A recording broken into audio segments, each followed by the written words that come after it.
Welcome to the Bagel Logic Podcast, the show where Papa Tom spreads wisdom like a smear of cream cheese on an everything bagel. Here's your host, Thom Jennings.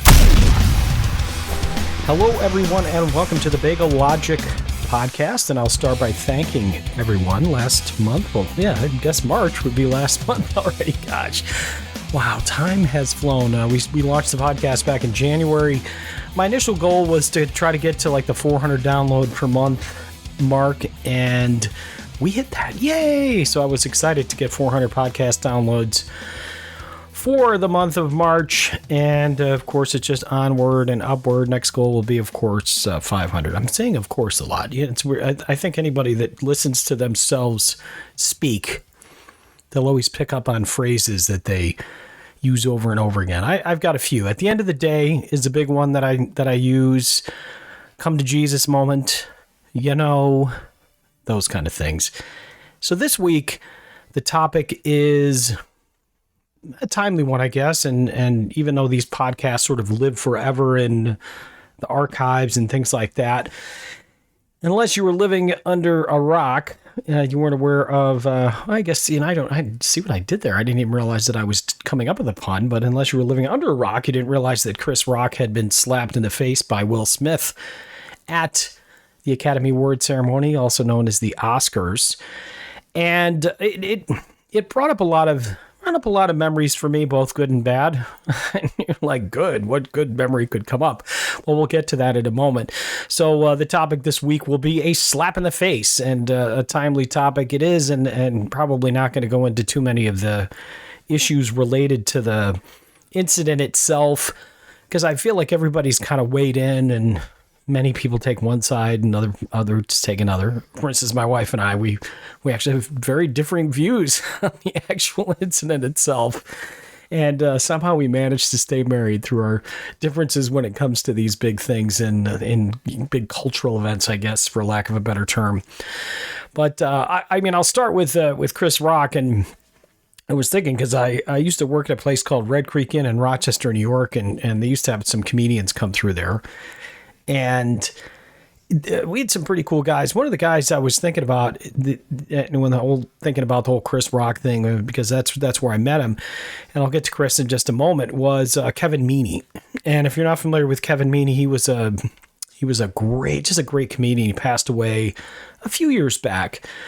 And he had this big line, that's not right. And he did a whole bit behind that. Kevin was just such a good guy. Just he had this persona, just kind of this big persona, and he wore like this suit and a bow tie, if I remember correctly. And he came to Red Creek, I don't know, 3 or 4 times. And every time that he came, he'd always spend some time with the bartenders, and we'd chat. And it was always just a really pleasant experience. I really liked him a lot.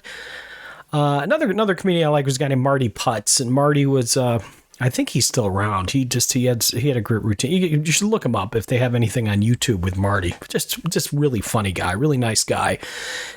Dennis Leary also used to come through there, and that was back in the days when you could still smoke. So he did this whole bit where you had a cigarette going and everything. I actually saw Dennis the night that my son Thom Jr. was born, and Dennis did a whole bit about the fact that at the time, she was my girlfriend. We weren't married. I was in the hospital recovering from a cesarean section. Then I'm out getting drunk with my buddies at a comedy show, and he got a pretty decent series of laughs with it. But Dennis, every time he came through, was a super nice guy. And now we finally get to Chris Rock, and Chris was. This is the part that still confuses me to this day. And, as you get older, I'm 55 years old, and you crawl back in your brain and you go, man, am I remembering this thing wrong? But I don't think I am. So Chris Rock, I remember when he was going to be coming through for our comedy night, and I was the bar manager at the time. And actually when I was Tuesday night, which was our comedy night, I was in charge of it in terms of scheduling the bar and things like that. And I always wound up getting the advance, like some kind of press sheet or whatever that would talk about the comedians that were coming through in any particular week. And the Chris Rock one stands out, maybe because he eventually went on to become famous. I mean, there's other guys. I mean, Marty Putt certainly didn't go on to become famous, but I still remember him just as a great comic. Now, Chris, we received the press kit, and it mentioned that he had just been in some movie with Eddie Murphy. And if I'd done any kind of serious show prep, I could look it up and determine what that movie was. But he had just had a bit part in an Eddie Murphy movie. And he was sort of like, they were sort of positioning him as the next Eddie Murphy. You know, you're always looking for like the next Beatles, you know, the next Eddie Murphy, the next Robin Williams, you know, whatever. And he was under Eddie's tutelage, and was always this great young up and coming comic. And I remembered this distinctly, that they said, okay, this guy Chris Rock is coming through. He's a really young comedian, and he's underage. So if he sits at the bar, you can't serve him alcohol. And I was like, okay, well, you know, no problem. So he came to the bar and he ordered a Diet Coke. And as you could probably tell by the fact that I'm able to do this podcast and I've done interviews and all that stuff, I mean, even before any of that, I mean, I've always been a conversationalist. And so the comedians, they kind of fall into two different categories, at least the ones that we were exposed to during this Tuesday comedy night. It's the ones that, like, off stage, they're just always what they are on stage, just very, you know, similar personalities, and they're very talkative and, you know, whatever. But then there's the ones that are just super reserved and kind of quiet and not very conversational. It's like they're saving it all for the time that they're on stage. And granted, this is a very small sample size, but that was my experience with Chris Rock, is that he was just really quiet. And I tried so hard to engage him in any kind of conversation. And I just remember him being just really, really polite, really nice, kind of quiet, kind of reserved, and maybe on some level, very nervous. And so his performance was, honestly, the performance that he had at Red Creek was... It wasn't that great. And one of the problems that he had is that his audience was just really loud, and they kept screaming at him and really didn't let him finish his jokes. And he kind of I remember he was getting into a back and forth with some really loud, obnoxious woman that was talking about Mike Tyson being better than Muhammad Ali. You know, I mean, that was the whole thing. And it was like, wow, you know, what is this even all about?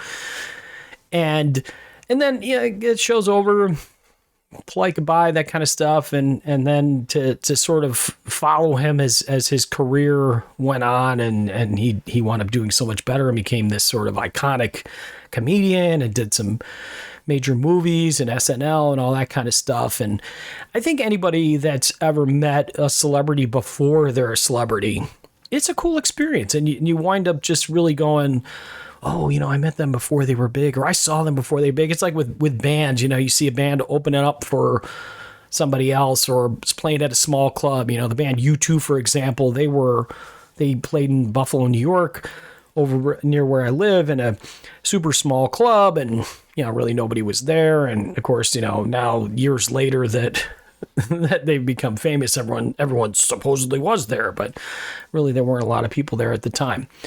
So that was my impression of Chris Rock. Now, the incident itself, you know, it was where I remember waking up and looking at social media and everything, you know, and I thought, I thought it was just a joke. I thought it was something on social media that wasn't even legit. And as I've seen it, it's like, man, you know, it sort of brought up a lot of different things with me emotionally. Now, the slap itself, I hate to overblow this, because I don't know if it makes me sound like a wimp or whatnot. And I think part of the problem that we have in society is that certain issues are just very difficult to talk about for guys, you know. And on some level, the slap really it re-traumatized me from an incident in high school, and it's one that I don't, you know, it's one I've never really gotten past. And this is, man, I mean, we're talking 40 years ago now.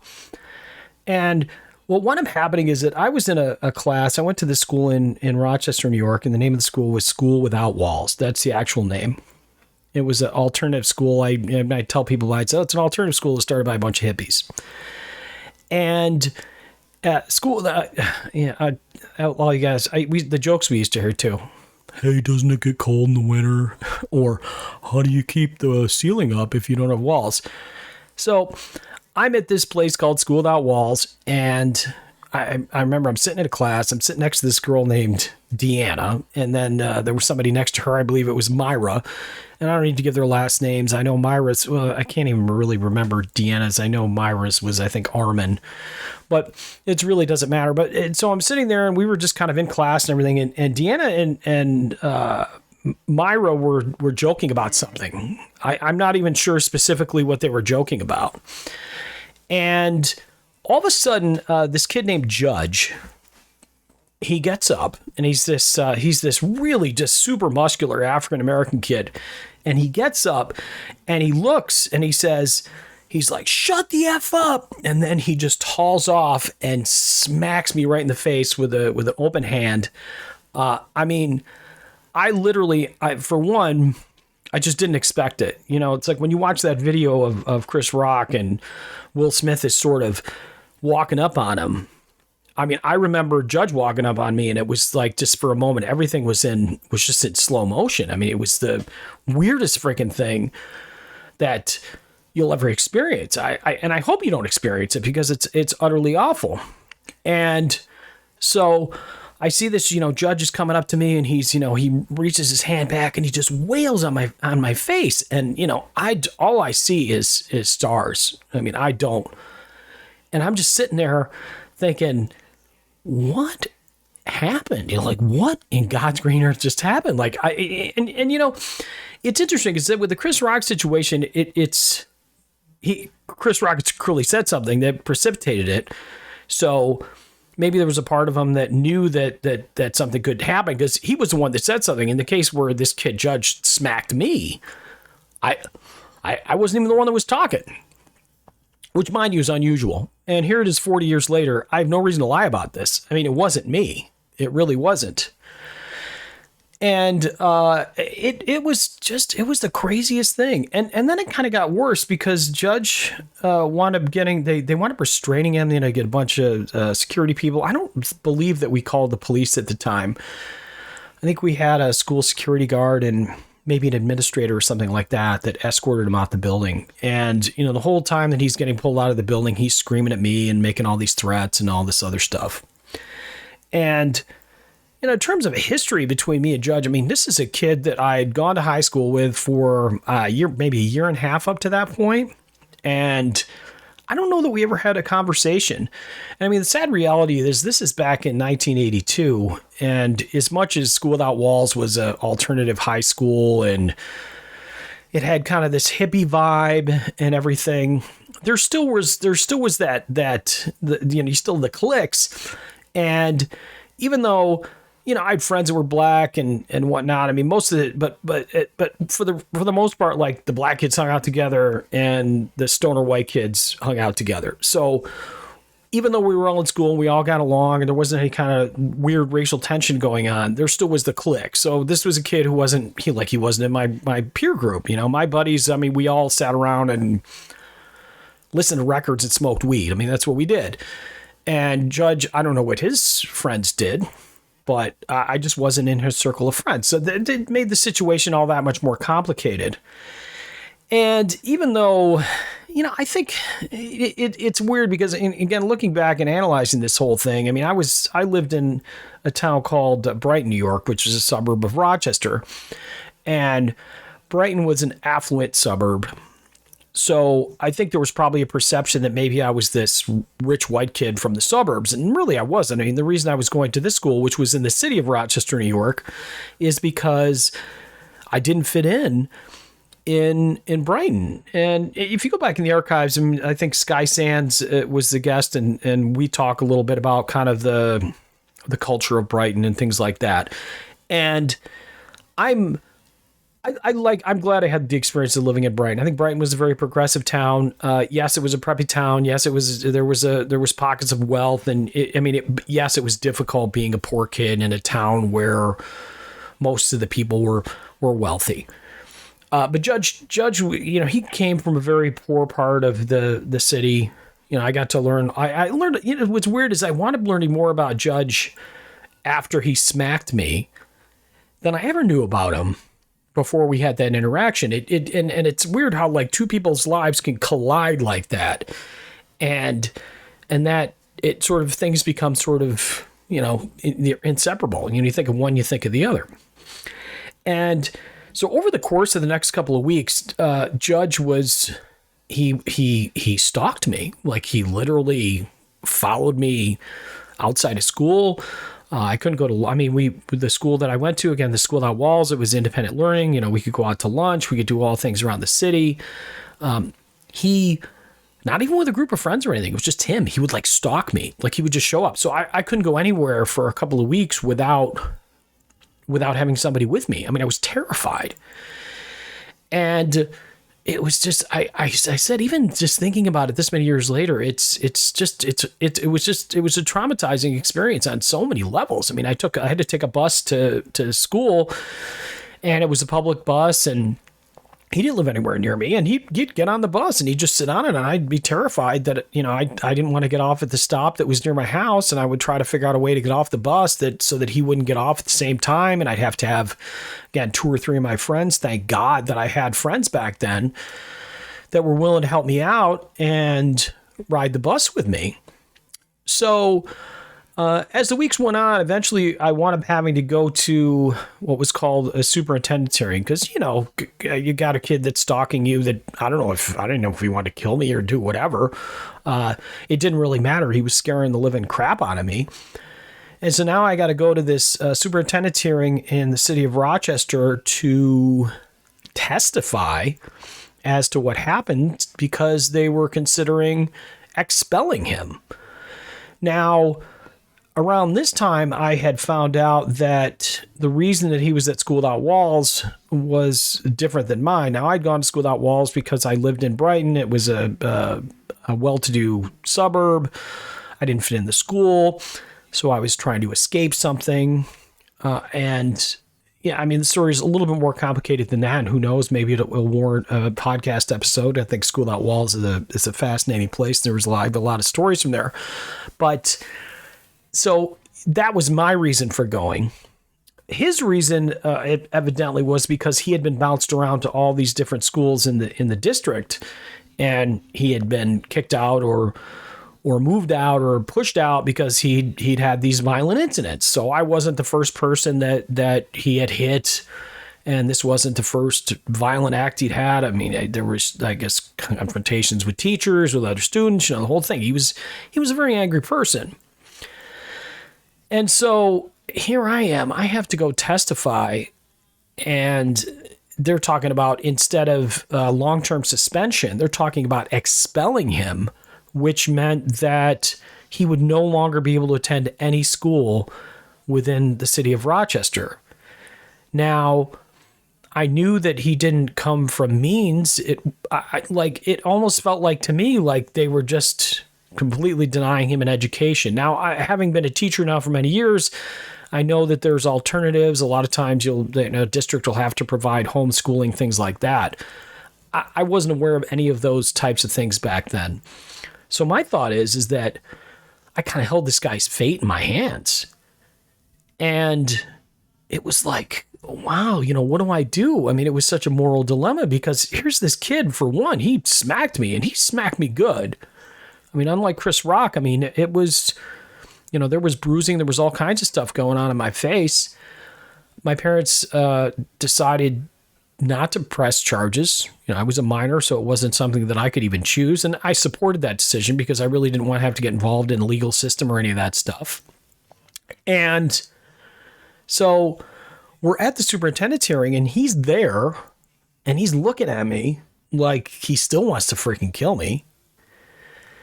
And they asked me a bunch of questions. And one of the questions that they actually asked me at this hearing was, what do you think his punishment should be? Do you think he should be expelled? And I said with all sincerity, I said, I don't see where that's going to help him at all. I don't want him to come back to the school that I'm at because, frankly, I'm terrified of him. But I also don't want him to be denied an education. I think you should give him an opportunity to go to another school and give him another chance. And I don't want to be the guy that's responsible for him never being able to attend another school within the city of Rochester again. That's almost too much for me to bear as a burden. And I guess at that point, they didn't really care. I mean, I don't know. It was a weird experience. I think sometimes, you testify at these things, and as a young person, I'm like 14 or 15 years old at the time, and you think that your words will sway people or whatever. They didn't. I mean, eventually they just wound up expelling him. And for some reason, I had to sit there.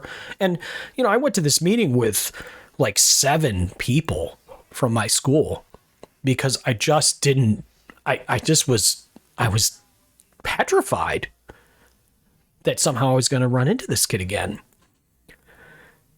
So I don't know. I think on some level that my words clearly didn't reach the panel because they did expel him. And they brought me in and they said, we expelled him. We appreciate the things that you said and everything like that. And after the hearing, he just stopped stalking me. I mean, it was like, and don't get me wrong. I mean, there were still weeks where I was looking over my shoulder and just terrified that he was just going to show up out of nowhere. And on so many levels, I felt guilt that I had any part of him getting expelled from the district, which is a fairly unreasonable thought. I mean, looking at it in retrospect, it wasn't me. I didn't say anything. I didn't force him to hit me or any of that kind of stuff. And, but I did. I mean, for a long time, I really dealt with a lot of guilt, and I always wondered what happened to him. I felt, I wound up feeling after I learned about his story and like what his living situation was, and I kind of felt bad for him. And in some ways that was a very important experience for me because it did teach me the ability to have some empathy, even for people that have done something incredibly awful to you. Now, it's weird because I have situations now as an adult where I'll have a conflict with an individual that really doesn't involve any kind of violence. It may not even involve money or anything. And on some levels, if you look at it, it's fairly insignificant. And I don't have the capacity to have the empathy or care anymore. I mean, as I get older, I think in some ways I get more jaded. Like, I'm not going to waste my time learning this other person's story or feeling sorry for them or trying to figure out what's wrong with them. And, but in my day job as a teacher with dealing with kids with mental health issues and that get violent towards each other and they just, we one of the things that we learn in some of our trainings, and I know as a teacher and probably in any business or any industry, you go to these trainings and they just say this stuff and a lot of it just sounds like gobbledygook and it goes in one ear and out the other. But, the one thing that the theme that kind of comes up is that they always say that if a kid has an angry outburst towards you, don't ask what's wrong with you, just ask what's wrong with them. Like what's going on inside them that causes this particular rage. And Judge was really the first person that I was able to do that for.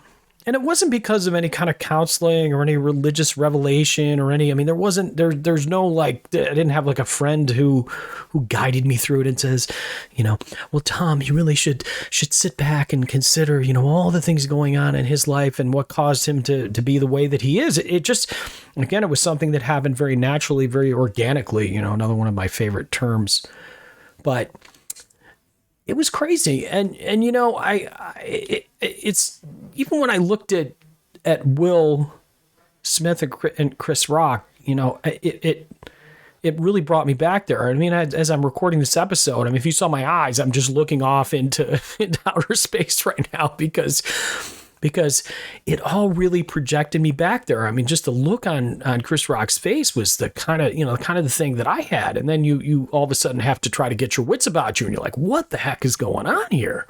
Am I in another planet? Somebody just smacked me. And it's the fight or flight, and they say everybody has fight or flight. Well, this is a situation sometimes where you get slapped like that. You don't fight or you don't fly. I mean, you just literally stand in place. It almost defies logic in terms of reactions to an interaction between two individuals. It's unique in that respect. But yeah, I mean, you definitely, if you look at Will Smith, I mean, I kind of see that same sort of rage in him that I saw in Judge. And I don't know, I hope that it gets to the point where the two of them can resolve it, maybe for the greater good of everybody. Because, there's nothing more powerful than two individuals being able to move past a particularly ugly incident. And the weird epilogue of my famous for me, not for you. Now you know the story, so maybe it will become famous. But the epilogue of the situation with Judge and I is there was one New Year's Eve and in Rochester, New York, and it had to be, I want to say 4 or 5 years after this incident. And in Rochester, New York, they used to do this kind of a big deal down there for New Year's Eve. And I mean, not like Times Square big, but big enough. And a lot of people go down there and kind of hang out and everything. So I'm in my late teens, early 20s. And so my buddies and I, we all kind of got together and we partied and we decided to go downtown and hang out. That was what I did. I mean, I was like this, I was the cool kid, I want to hang out in downtown. I wasn't like my suburban friends. So, I lived in city limits and in a safe part of the city. I mean, I wasn't a thug or anything. And, but yeah, we'd go down to the city and we'd hang out, we'd drink beers and just cause trouble, I guess. And usually smoke a little bit of weed or whatever. And so I remember one of the weird things about me, like when I used to smoke marijuana and drink alcohol, is that I would get very like, there would come a point where I just didn't want to be around people. Now I don't smoke marijuana now, and it's been years because it created a lot of paranoia. It made me a little bit too introspective and really kind of stressed me out. It's sort of, I don't know, other people have told me they've experienced similar situations where, there'd be times where I'd get high and I'd be like, man, I'm never, ever going to not be high again. Like I'll be stuck in this mental state for the rest of my life. And then even coming out of that, it would be a difficult transition. I'd still feel a little bit weird, when I went a little bit too far when it came to the drugs and whatnot. So, and I'm blessed in that respect because I think that addiction comes from a place where, you do have a level of tolerance. You do get a certain amount of enjoyment for drugs and whatnot. And even though I still consume alcohol and maybe overconsume alcohol on a regular basis, well, when I say it, that sounds awful, on a regular basis. But I will say I've been known to overconsume alcohol. It's something that I'm aware of, and especially with a dad who's an alcoholic. But I never wound up getting a real taste for street drugs or any of that kind of stuff. And, as marijuana has become decriminalized and we can talk about it more, it's fascinating to me that, I really don't have any desire to go back to the days when I was smoking it on a regular basis. But even to get to the point where I could, it was difficult for me because, again, it made things so super introspective. And to finally come back to the whole Judge thing. So it's this New Year's Eve thing. And I'm really, I get high, I'm everything like that. And I get to this point where it's too much stimulus for me. So I need to just get away and lose my friends and just go for a walk, kind of take in things. In the mayhem, it's weird. Like you're alone in a crowd. It's an experience. It really is. It's the ultimate, I don't know, juxtaposition, oxymoron, whatever you want to call it, alone in a crowd. But I kind of enjoyed those moments. I needed those for a reset. And I tell my buddies, I'm like, hey man, I'm just going to go for a walk. And so I went off for a walk and all of a sudden I heard out of the blue, it's like, hey, Tom, how you doing? And I turn and it's Judge. And I was like, it was like time froze for a moment. Here's this guy who had hit me. I felt like he was going to kill me and it stalked me for 2 or 3 weeks. And I mean, when I say time stood still, it just everything froze, everything that you could imagine. and I look over, and I guess on some level, it was probably one of the few times it was a good thing that I was a little high and a little drunk, because I look at him and I'm like, "Yo, Judge," and he's like, "Hey, Thom, how you been?"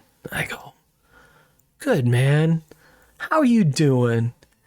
He's like, "I'm doing really well." And you know when you're under the influence, you say things that you wouldn't necessarily say when you're in a sober state. And I said to him, I go, "Hey, man, I just want to let you know I felt really bad about you getting expelled and everything. Like, did you want to doing okay? Are you like all right?" And he's like, "Don't worry, man. I'm good. That wasn't your fault. That had nothing to do with you, man. I found I got my high school diploma. I'm working right now. I've had to deal with my rage issues, and I've gone past it. So don't you worry about nothing, man. You didn't do nothing. And you know what? I owe you an apology." I'm like, what? This is like the script to a horrible movie. It is. And it was really intense. And that apology meant a lot to me. And it's where every now and then I just I'll look up Judge on Facebook just to make sure that he didn't wind up turning into a life of crime or just being a bad dude or whatever. And, he's got a family. He seems to have done well for himself. And on many levels, that's really alleviated the guilt that I probably shouldn't have had in the first place.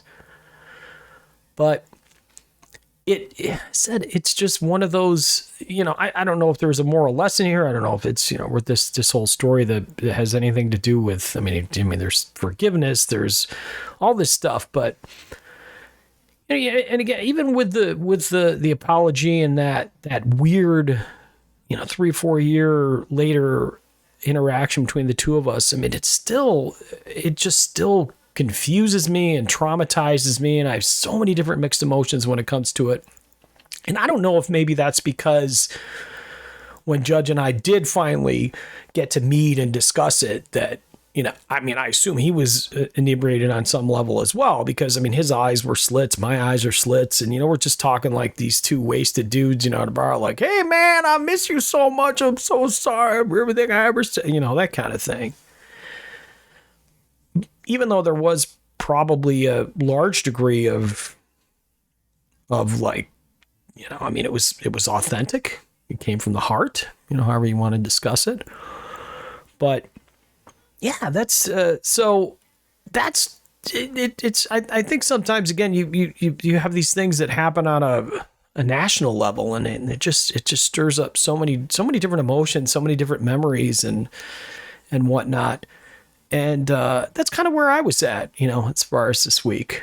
But, and I don't know, I don't really have much to say after that. I think we covered a lot of ground this week. And it was probably good for me to talk about this situation because, I think so many times when we look at situations, especially with celebrities and things like that, it becomes easier to choose sides, and in some cases, it's harder to really not choose sides, especially when you can relate to one of the people more than you can the other.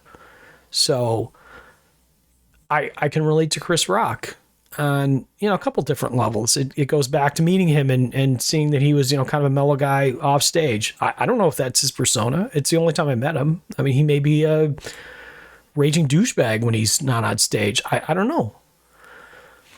But just to kind of look in his face and just the way he felt after it and everything, and I'm not excusing the joke, and another thing that I was planning on exploring, but I probably won't to a large degree because I'm kind of a little bit overwhelmed emotionally. I'll need to wrap this particular episode up. Was the whole picking on somebody for hair loss. I mean, I'm bald and started losing my hair when I was in my late teens and early 20s. And that's a traumatic experience.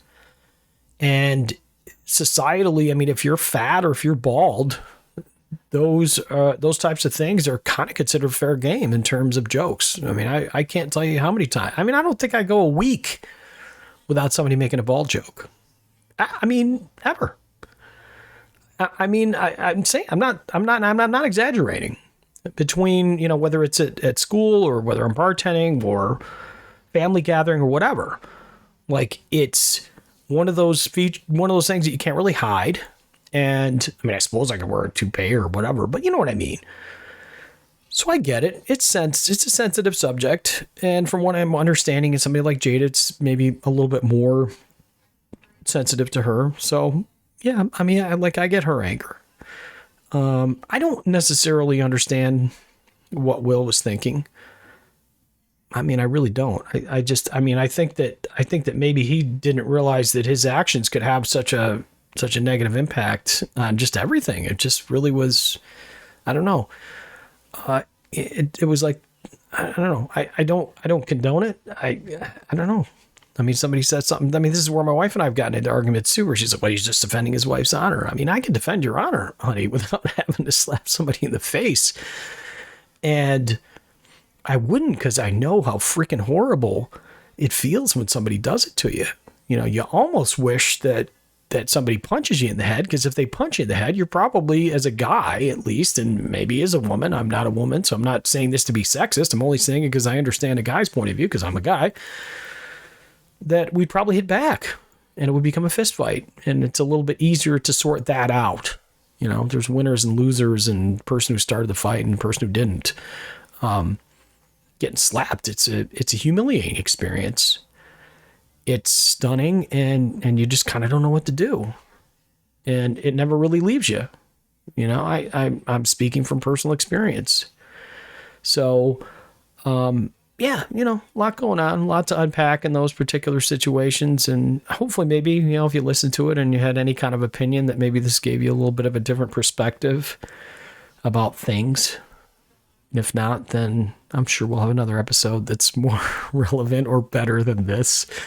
It's a little less drippy and super personal, but I will say thanks again for everybody that's made it this far into the particular episode, and everybody that's been listening to the Bagel Logic podcast. I mean, again, my goal has always been to talk about things that are uncomfortable, because we all deal with things that are super uncomfortable in our lives, and some of them may seem insignificant. I mean, if we're contrasting my getting slapped when I was 15 years old to a Ukrainian refugee who's having to leave their home because they've, been bombed by Russia. Like, I get it. It's very different, but you know what?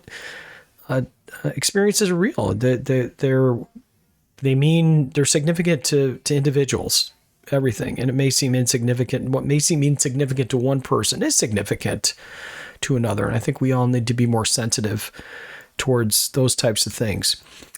And with that, I will, I don't have a neat little bow to wrap this up with as far as to tie it all together. But with that, again, I'll just say thank you for listening.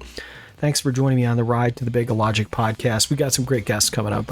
We really do. Some people with some great stories, and hopefully we're going to be able to give you some insight. And if you're enjoying what we're doing, I will keep doing it. So until next time, from the Bagel Logic podcast, this is your Thom Jennings saying thanks. I'll see you next time.